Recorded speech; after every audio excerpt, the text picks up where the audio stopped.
Before the first pyramid rose, before the first city formed, before humanity even understood farming, someone in ancient Siberia carved a message into wood that should not exist.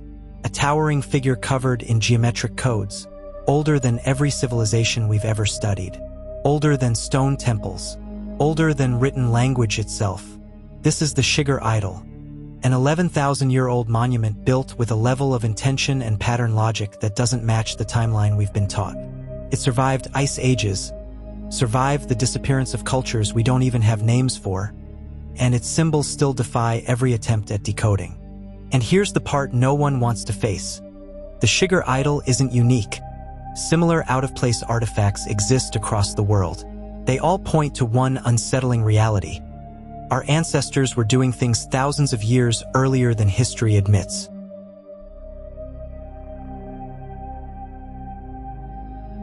This thing shouldn't exist. A 5,000-year-old stone artifact shaped like a precision machine component, carved long before Egypt had metal tools capable of making anything this symmetrical or this aerodynamic. It appeared in 1936 inside the tomb of Prince Sabu at Saqqara. The tomb was from Egypt's first dynasty, the absolute beginning of pharaonic civilization, when their toolset was basically stone, copper, and sweat. Yet, in the middle of that primitive toolkit sat a disk that looks engineered, not carved. At this time, Egypt was still learning how to build stable walls and simple pottery. Their world revolved around irrigation, early burial traditions, and rough stonework. Nothing even close to the flowing, mechanical geometry of this object. It's like finding a turbine blade in a cave painting village. The disc is made of fragile schist, a stone that shatters if you even look at it wrong. But somehow, its creator produced 3 thin curved wings perfectly balanced around a raised central hub. No cracks, no practice pieces, no simpler versions anywhere. Just this one impossible masterpiece. Archaeologists float the usual safe guesses. Maybe it was a ceremonial bowl? Maybe it held incense? Maybe it was decorative? All weak explanations, none account for the symmetry, the aerodynamics, or the engineering-like structure. It doesn't behave like a bowl. It doesn't resemble anything else from the era. Some researchers believe it was part of a mechanical assembly, a water pump, a primitive impeller, or some kind of rotational device. Others think it hints at a lost Egyptian craft tradition that vanished before the pyramids even existed. And yes, a few go further. They point out that similar shapes appear in artifacts from Mesopotamia, India, and even pre-Columbian Americas, suggesting an unknown shared knowledge or contact they shouldn't have had. So what is the Sabu Disk? A ceremonial oddity? A forgotten technology? Or a sign that our understanding of early human capability is flat out wrong?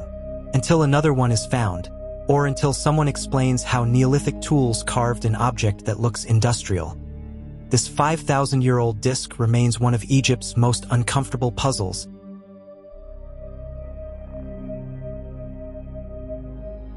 This object is a perfect example of Rome's biggest embarrassment. An artifact their entire civilization produced across multiple centuries, and yet no one today can explain what the hell it was for. Archaeologists have dug up more than 100 of these strange bronze dodecahedrons across Europe, in Britain, France, Germany, Switzerland, the Netherlands. The weird part? Never in Italy itself. The heart of Rome made none. The outer territories had all of them, and none came with inscriptions, instructions, or drawings. This is the Roman Empire, the civilization of aqueducts, military engineering, complex trade networks, and obsessive documentation. They wrote about every tool, every tax, every weapon. But for this one object, a geometric bronze polyhedron with precision-drilled holes, total silence, is completely absent from Roman texts. That alone is suspicious. The artifact has 12 flat faces, each with a perfectly circular hole of different sizes. On each corner sits a small rounded knob, identical across all examples, like they were produced using a standardized mold. No 2 dodecahedrons have the exact same hole pattern, which immediately kills the idea of it being decorative or symbolic. Historians throw out guesses. Maybe it's a candlestick holder? Maybe it's a toy? Maybe it's a religious symbol? Every one of these theories collapses instantly. None explain the precision holes, the consistent shape, or the fact they were found mostly in military zones and trading outposts. Some believe it was a surveying instrument used for distance measurement.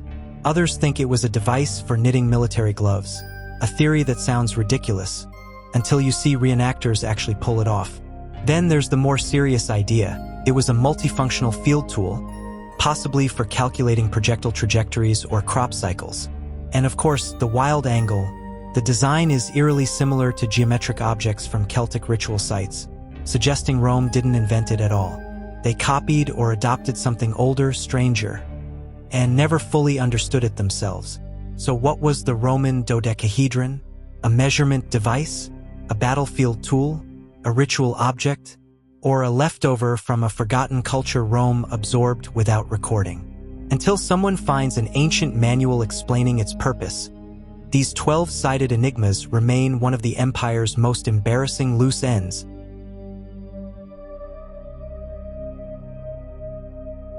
When the Shigir Idol first came out of the Siberian ground, researchers thought it was a joke.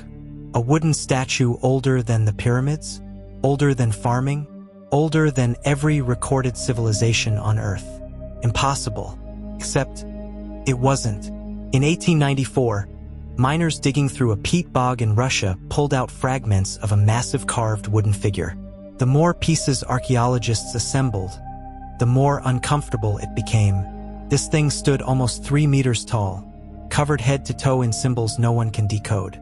Understand this, 11,000 years ago, humans in that region were supposed to be simple hunter-gatherers. No cities, no temples, no writing, no long-term monuments. Yet the people who carved the Shigir Idol weren't acting like primitive nomads.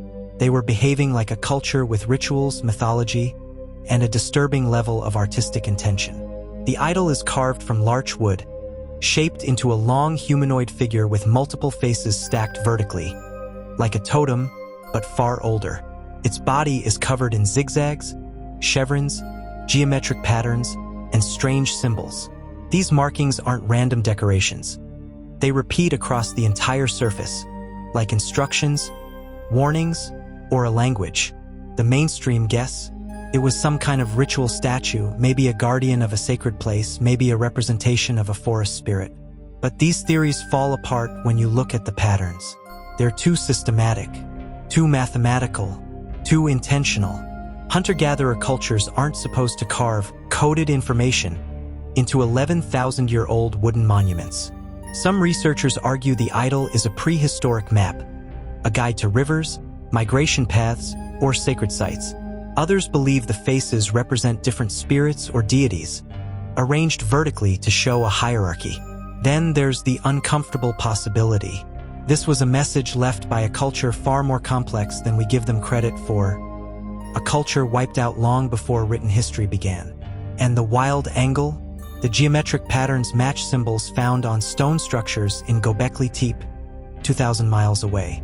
Same shapes, same logic, massively separated in distance and time. Coincidence? Or the last fingerprints of an ancient network we've forgotten? So what is the Shigir Idol? A spiritual guardian? A prehistoric code? A relic from a lost culture smarter than our history books allow? All we know is this message survived 11,000 years, and we still don't have the tools to understand it.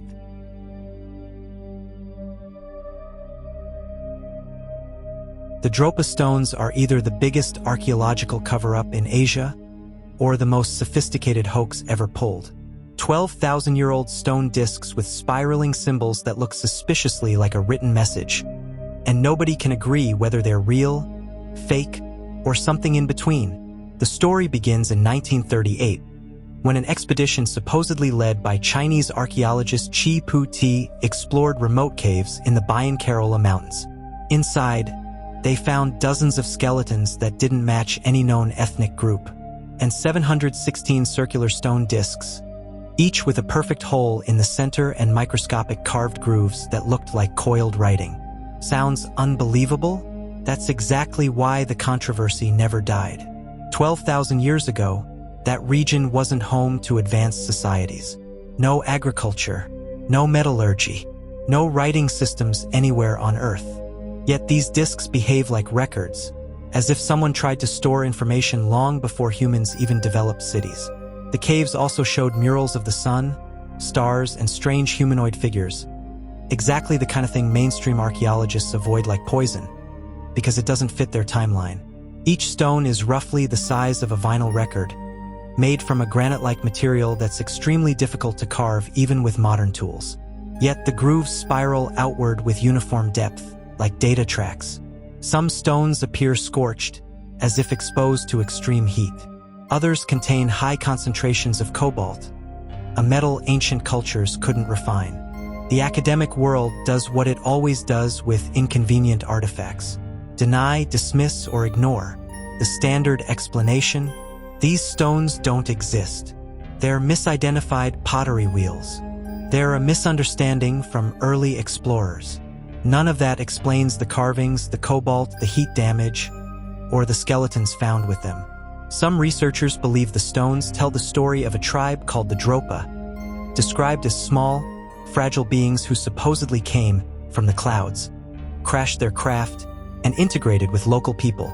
Others think the disks are prehistoric star charts, mapping constellations visible only from specific high-altitude positions. Then there's the brutal possibility. The Dropa stones were real, but Chinese officials suppressed them during the mid-20th century, and the artifacts vanished into state archives. So what are the Dropa stones? Misunderstood relics? A political cover-up? Evidence of a forgotten people, or something not entirely human? Until the original stones reappear, the truth remains buried somewhere between archaeology and something far stranger.